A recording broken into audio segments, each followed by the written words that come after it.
burglaries. A brutal attack at a historic cemetery in Compton is now forcing its owner just to walk away. 3 guard dogs were stabbed during an attempted theft on the grounds. One of them didn't survive. NBC4's Mekahlo Medina spoke with the owner about her choice to sell the property.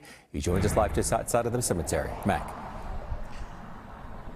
Yeah, Michael, she still is very devastated about this decision, but she thinks it is the right one. This is very personal for her because this is not only a place for a lot of people to remember the people they've loved. Her mother is buried here as well. That's in part why she bought the cemetery more than 6 years ago. But she says after years of vandalism, as well as break-ins and frustration, she says after her dogs were attacked, that was the final straw.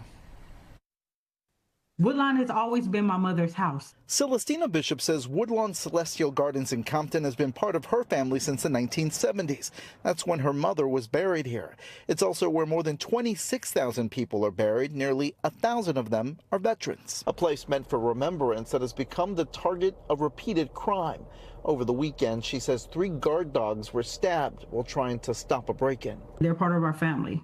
2 of Bishop's dogs survived after emergency surgery. She shared these photos of them recovering in her home today.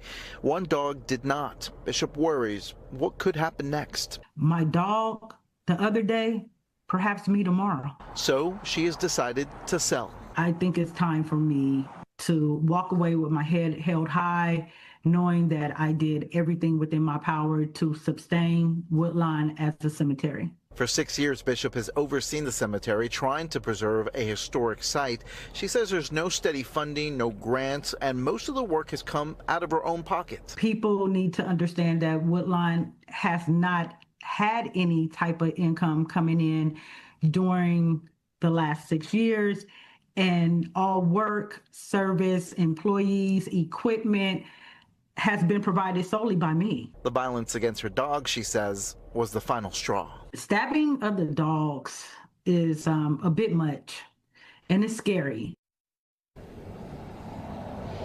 Yeah, it's certainly scary for her and her family. She also wants to point out there's a GoFundMe for the cemetery and the dogs. It doesn't belong to her, she says. She says somebody has set that up. She has nothing, she's not associated with that, and she wanted to point that out. She also says she's going to stay on as long as she can until the cemetery is sold. She does hope that the owner, whoever buys it, will carry on her job at trying to preserve this historic part of Compton. We're live in Compton. I'm Mekahlo Medina, NBC4 News.